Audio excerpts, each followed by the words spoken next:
Desde quando eu descobri esse versículo na palavra de Deus, ele queima no meu coração. Sempre queimou. Nós somos sacerdote.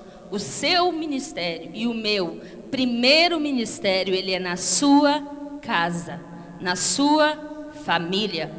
E esse versículo ele diz assim: mas se alguém não tem cuidado dos seus, e principalmente dos da sua família, dos da sua casa, negou a fé e é pior que o infiel.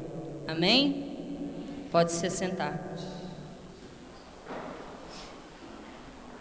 Esse versículo diz assim, ó: mas se alguém não tem cuidado dos seus, dos da sua casa, e principalmente da sua família, negou a fé e é pior do que um infiel. Tem versões que falam assim que é pior do que o descrente. Isso é muito grave, se nós formos pensar. O culto hoje é sobre família. Quando o pastor Guilherme me convidou, ainda até brinquei com meu marido, falei assim: vai ter overdose de Elisângela esse fim de semana, porque eu preguei quinta-feira, eu ministrei hoje de manhã, e aí eu estou ministrando hoje à noite. Mas eu também fiz um compromisso com Deus há algum tempo atrás. Nenhuma oportunidade que Deus me der, eu vou dizer não. Porque Deus, quando Ele te dá uma oportunidade, Ele tem o objetivo que você cresça. Antes de eu ministrar a vocês, eu ministro a mim mesma. Antes de uma palavra falar com você, ela fala comigo. Então o Espírito Santo, Ele nos trata. Todas as coisas, a gente sabe que quando eu adquiro um direito, eu também tenho um dever. E aqui nesse versículo fala assim, que quando eu me converto a Cristo, eu preciso cuidar dos meus, dos da minha casa. Elisângela, você está dizendo que é errado eu cuidar de alguém que não é da minha família? Não, eu estou dizendo para você que Deus priorizou a sua família. É na sua família que você exerce o seu primeiro sacerdócio. Nossa obrigação é de pastorear a nossa casa. Se quisermos de fato agradar a Deus e ter sucesso, nós precisamos fazer primeiro na nossa casa. O seu filho tem que olhar para você como cristão e falar: eu quero esse Deus para mim. E você tem que impregnar Jesus de tal forma na vida do seu filho, daquele que está com você, que depois, quando ele não estiver mais com você, não vai ter nada mais atraente para ele do que o reino de Deus. Santo Agostinho dizia assim, ó: eu amo tanto a Deus, mas eu amo tanto que eu não faço, não é porque eu não quero pecar, é porque eu tenho medo de magoar o meu Senhor. Então, quando a gente ama alguém, a gente não faz porque tem medo, a gente não faz porque sabe que isso pode ferir o coração dessa pessoa. Enquanto, quando eu ensino alguém o amor a Deus, e esse amor tem que vir pelo exemplo, eu vou gerar nessa pessoa disposição de conhecer e de ser semelhante a esse Deus. Primeiro, antes de eu acontecer lá fora, eu preciso acontecer no meu interior. Então, primeiro, eu preciso acontecer dentro da minha casa, porque a minha casa, ela conhece a minha intimidade. Lá fora, eles conhecem só o que eu apresento, né? Só o que eu pareço, só o que eu permito ser conhecido. Em casa, a gente expõe as nossas fragilidades, as nossas intimidades. Então, quem te conhece de fato, quem vai te apoiar no momento que você precisar, é seu familiar. E quando a Bíblia fala assim, que eu tenho que cuidar da minha casa, ela não fala assim: se o seu irmão for bonitinho, se ele for bonzinho com você. A Bíblia diz que eu tenho que cuidar dele, que eu tenho que zelar dos meus. Se Jesus olhasse para nós e pensasse: aquele ali não é tão bom assim, será que nós teríamos sido alcançados pela obra da cruz? Será que nós temos olhado para o nosso irmão, para a nossa casa, como Jesus olhou para nós? Como tem sido o seu olhar? E se o seu olhar tem sido diferente do que Jesus apresentou para você, você precisa rever as suas ações. Nós precisamos rever as nossas ações. Deus nos orienta com relação ao cuidado devemos ter com os nossos, ou seja, com a nossa família, aqueles a quem Deus nos confiou, zelar e amar. Note que a palavra está dizendo que o que conheceu a verdade de Deus, mas não tem demonstrado cuidado para com a sua família, é comparado ao incrédulo. Ou seja, se eu sou um cristão, se eu falo de Deus para todo mundo, se eu cuido de outras pessoas, mas eu não tenho cuidado dos meus, aqui fala assim, você negou a sua fé. Isso é seríssimo. É muito sério. Se você não cuida dos seus, você é pior do que um descrente. É semelhante àquele que cria, mas que hoje não crê mais. Fala assim, conheceu a verdade e decidiu não praticá-la. E às vezes nós tomamos essa decisão sem entendimento de que nós optamos por isso. Como você tem cuidado da sua casa? Fala assim, ó, lá em 2 Pedro 2:21. Teria sido melhor, isso está falando de alguém que conheceu a verdade e decidiu não praticá-la. Teria sido melhor que não tivessem conhecido o caminho da justiça, do que depois de terem conhecido, voltarem as costas para o santo mandamento que lhes foi transmitido. Quando a Bíblia nos fala do cuidado para com a nossa família, na verdade, ela está falando primeiramente do cuidado, da manutenção, das coisas básicas, como roupa, alimento. Nós chamamos isso de cuidado material, mas que ninguém deve imaginar que o cuidado que devemos ter com os nossos resume-se a apenas isso. Nós precisamos atentar para o cuidado emocional. A Bíblia, ela nos ensina todas as coisas. O cuidado emocional diz respeito ao afeto, à atenção, ao cuidado, em dispensar àqueles que Deus nos confiou atenção, querendo prestar atenção, uma atenção diligente. Hoje de manhã eu ainda falei, quando eu estava lendo João 15, do versículo 5 a 8, e aí eu falava das qualidades que Jesus tinha e que nós temos que ter. Jesus era objetivo, Jesus era diligente e Jesus trabalhava em equipe. E a sua primeira equipe é a sua casa, é a sua família. E quando eu sou diligente, significa que eu trabalho com atenção, que eu faço com cuidado e que eu faço com vontade de fazer. Não significa que às vezes eu não vá errar. Eu posso até errar, mas aí o erro ele vai ser acidental. E aí Deus nos corrige para que nós tenhamos o cuidado de zelar dos nossos. O cuidado emocional diz respeito a afeto. A Bíblia diz assim, ó, lá no Salmo 2, versículo 12: beijai o filho, para que não se ire e pereçais no caminho, quando em breve se acender a sua ira. Precisamos demonstrar aos nossos filhos, aos nossos pais, aqueles que Deus nos confiou, gestos de carinho e de cuidado. Quantas vezes alguém, amigo nosso, se machuca, você vai correndo. Aí um familiar seu liga e fala assim, eu passei mal, eu tive um diagnóstico difícil. Aí você fala assim, vai passar. Sabe o que ele está te dizendo? Vem cá, eu estou precisando de você. Eu estou precisando de um abraço seu.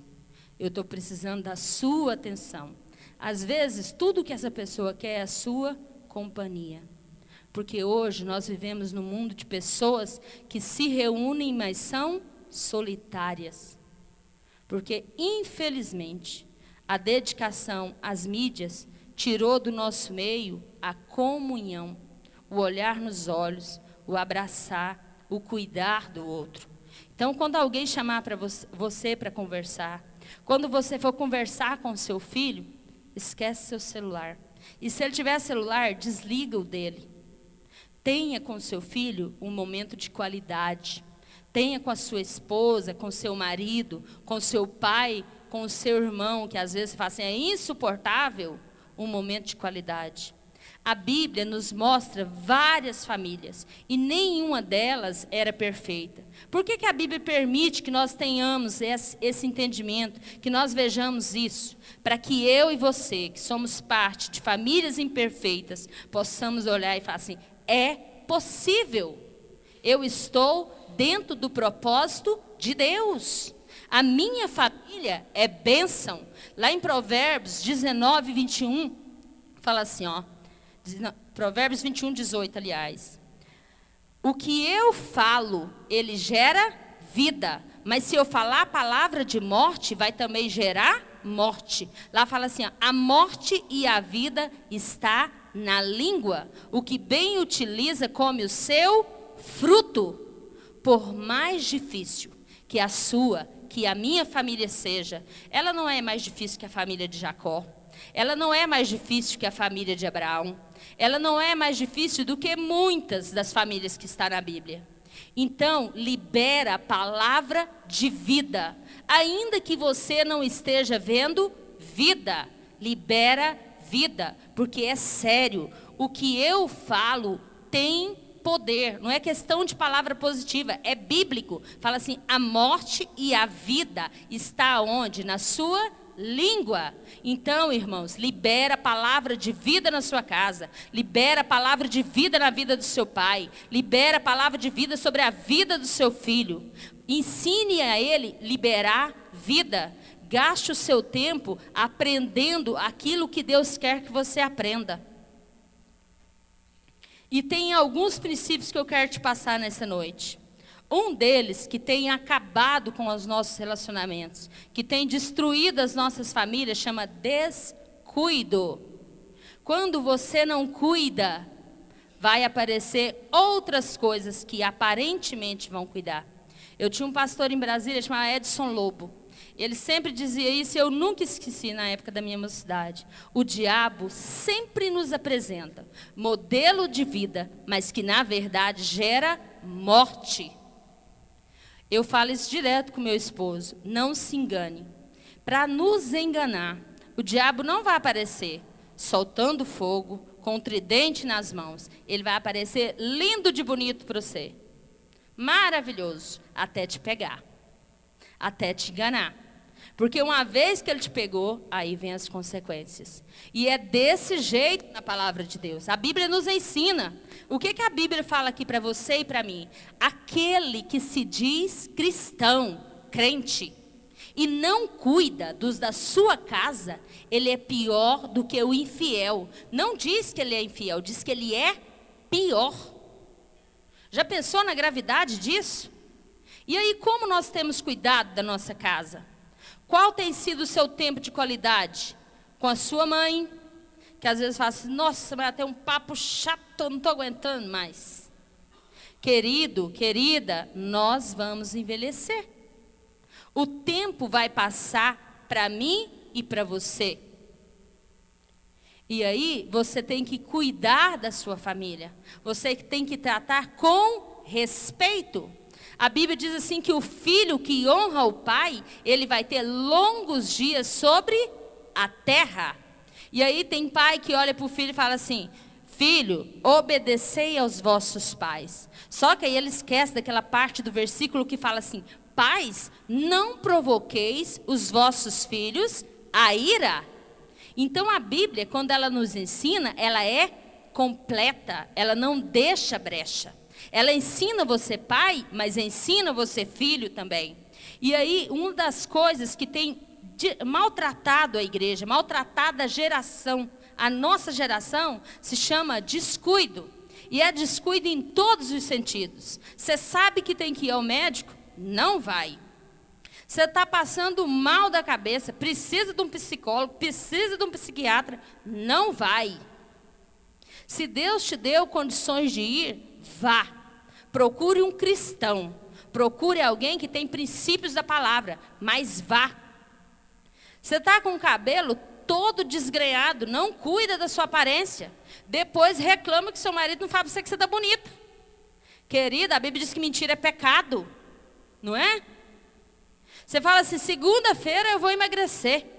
Segunda-feira eu vou fazer isso. E não faz. Isso chama descuido. Seu filho reclama que quer atenção, o que é que você faz? Você poderia falar de Jesus para ele, você poderia contar uma linda história para ele, você enfia um celular na mão do menino. Os médicos dizem que o saudável para uma criança é que a partir dos 2 anos ela tenha contato com essas coisas. Há uma pesquisa comprovada que nos próximos 20 anos nós não teremos ninguém que não tenha problema de visão. A grande maioria vai ter problema de ver a longa distância, aliás, de ver de perto. Porque a luz do celular afeta essa parte da sua visão. Aí o que você faz? Porque o menino está teimando? Enfia o celular na mão do menino. E aí você não pensa que aquele conteúdo do celular que ele está assistindo pode desconstruir tudo aquilo que você construiu. Porque você não tem acesso ao que ele está vendo. Eu não sei se vocês viram, essa semana eu li uma reportagem que eu fiquei extremamente triste, da filha da Helena Tanuri. Ela se assumiu e ela fala que ela não quer ser cristã, que o sonho dela é ser uma artista pop. E que ela descobriu isso tudo, essa vida dela, vendo o YouTube. Nos momentos em que a mãe dela não estava. O seu filho é sua responsabilidade. Se ele está vendo algo, eu não estou dizendo que ela tem culpa nisso, mas eu estou dizendo para você que igreja, hoje, que está aqui comigo, em Anápolis, o seu filho, Deus deu para você. Não é a outra pessoa que você vai delegar essa responsabilidade. E criança, ela precisa de limites. E quem vai dar esse limite, meu querido, minha querida, é você. Esses dias eu liguei para a mãe na escola chamando, porque o filho dela estava dando trabalho. Ela falou, chama a polícia. Eu falei, querida, Deus deu o filho, foi para você. É sua. Que é sua, que é seu ministério, que é a sua família. Que é quando você não cuida dela, você é pior do que o infiel, pior do que o descrente. Alguém que conhece a verdade decidiu não praticar. E aí você não cuida, você não zela. E o descuido significa falta de atenção, negligência. Nós precisamos de tempo de qualidade com os nossos filhos, com os nossos pais. Quantas pessoas você visita e não visita seu pai? Não visita sua mãe? Não socorre o seu irmão?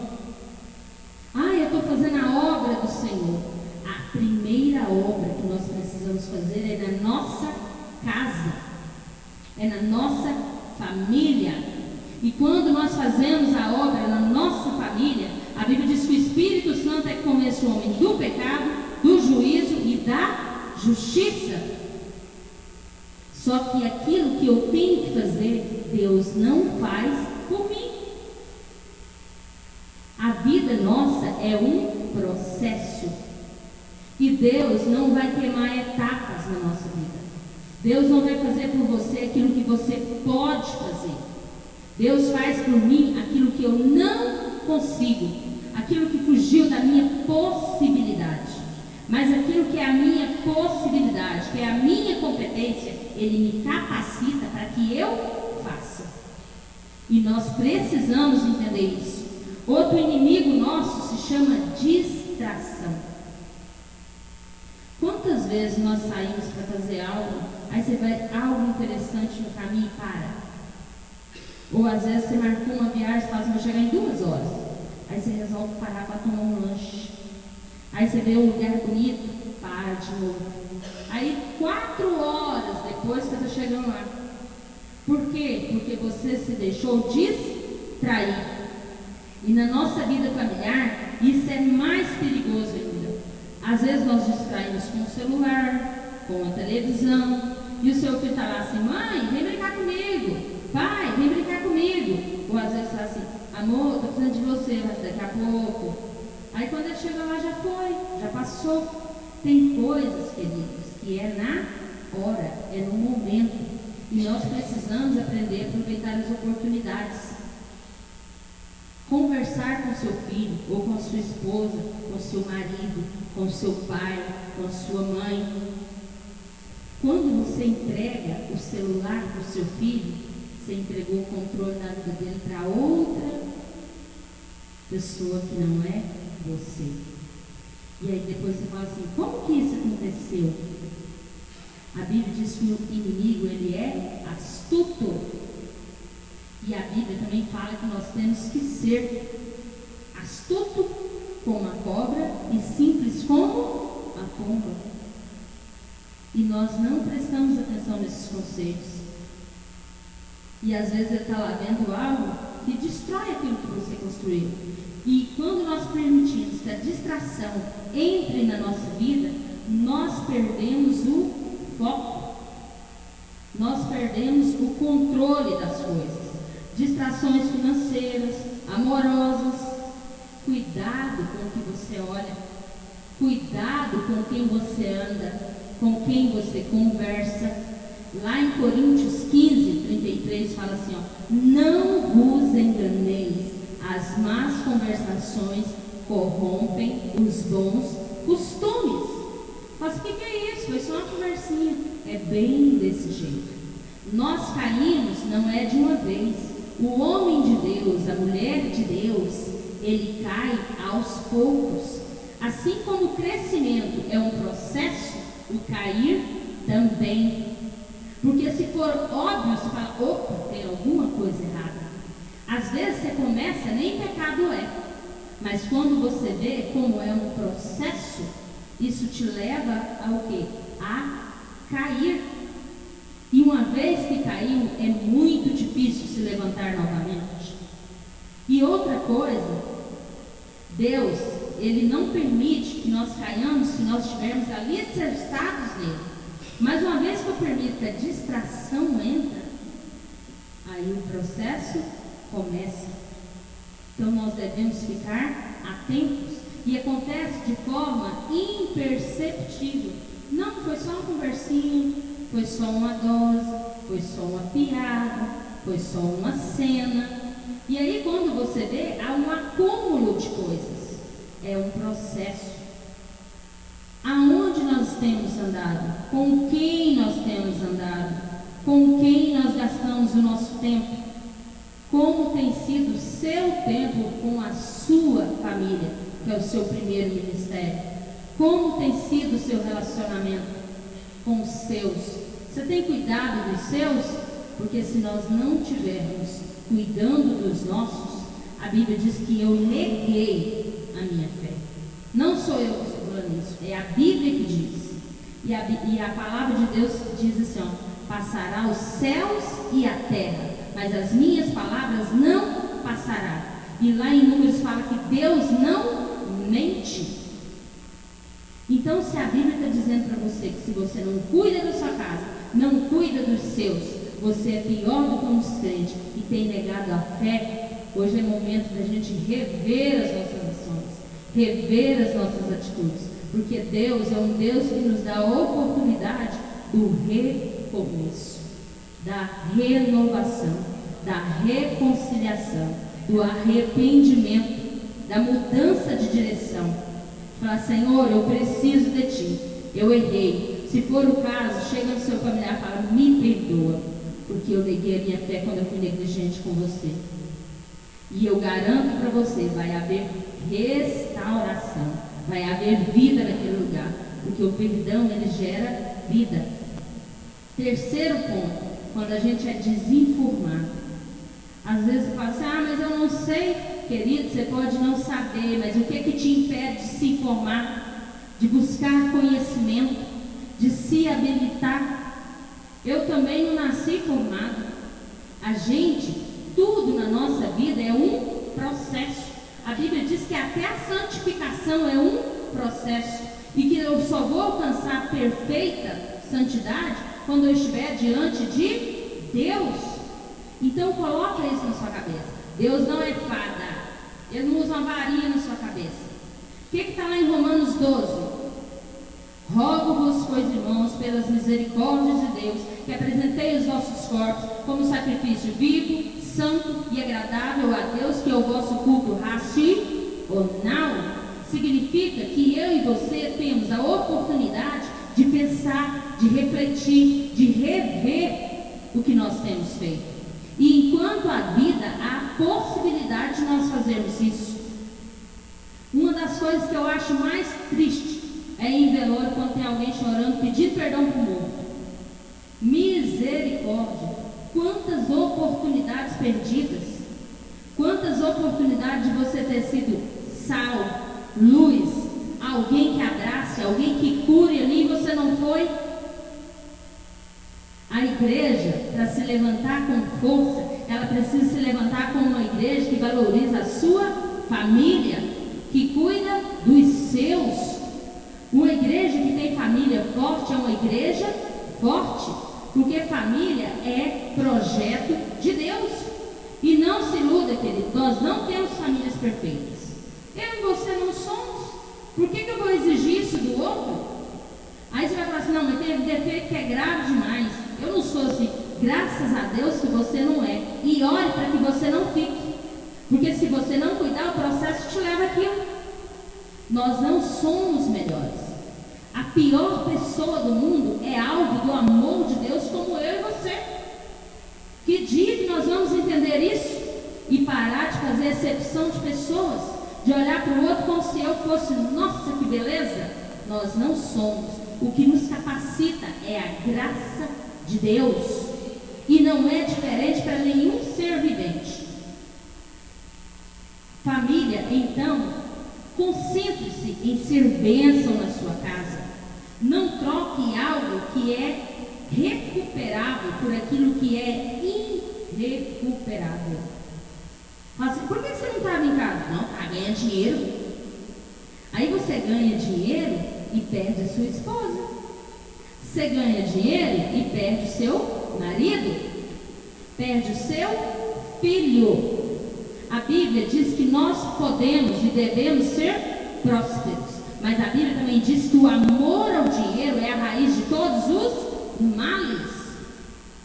Será que você tem dado a mesma importância à sua família que Deus dá? Como você tem cuidado da sua casa? Hoje é dia de nós pensarmos sobre isso. Para sermos chamados de homens e mulheres de Deus, nós temos que ser pessoas que cuidem das suas famílias. Porque do contrário, nós não somos. É a Bíblia que diz, que fala assim, ó, se você não cuida dos seus, você é pior do que o distante. Não sou eu que estou dizendo, é a palavra de Deus.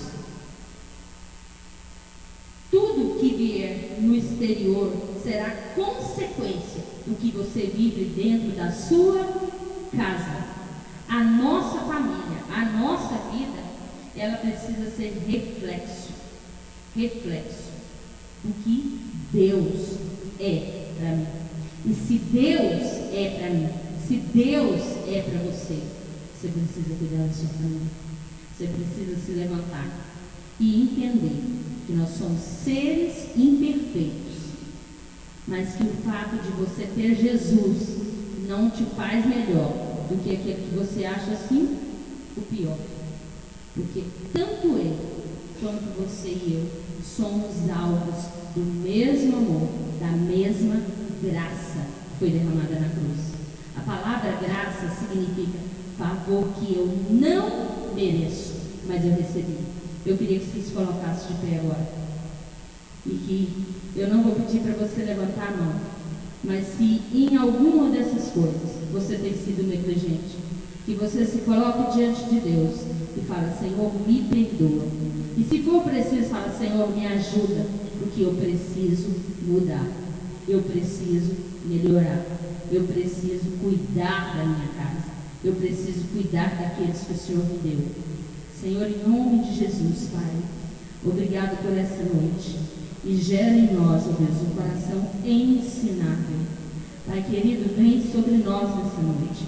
Ministra sobre nós a Tua presença, a Tua unção, a vida, ó Deus, do Teu Espírito. Gera em nós, ó Deus, um amor quente, um amor incendiário pela nossa casa, pelos nossos familiares. Habilita-nos, ó Deus, para não olharmos, ó Deus, os defeitos, mas para entendermos, ó Deus, que somos alvos do Teu amor, que somos, ó Deus, miseráveis, carentes e necessitados da Tua graça, mas que ainda assim, ó Deus, o Senhor nos olhou, ó Deus, o Senhor nos atraiu a Ti, ó Pai, e o Teu alvo, ó Deus, o Teu amor, a Tua graça, a Tua intenção, a Tua vontade é de que nós sejamos, ó Deus, ministros, sacerdotes, bênçãos, pessoas, ó Deus, que ministrem vida sobre os nossos. Abençoa, Senhor, os nossos familiares e abra, ó Deus, os nossos olhos, abra, ó Deus, o nosso entendimento, para que nós possamos abençoar os nossos familiares e que eles sejam resgatados e que haja um mover de cura, um mover, ó Deus, de perdão, de restauração, de vida do Senhor. É o que eu te peço, meu Deus, e te agradeço, em nome de Jesus. Amém. Que Deus te abençoe.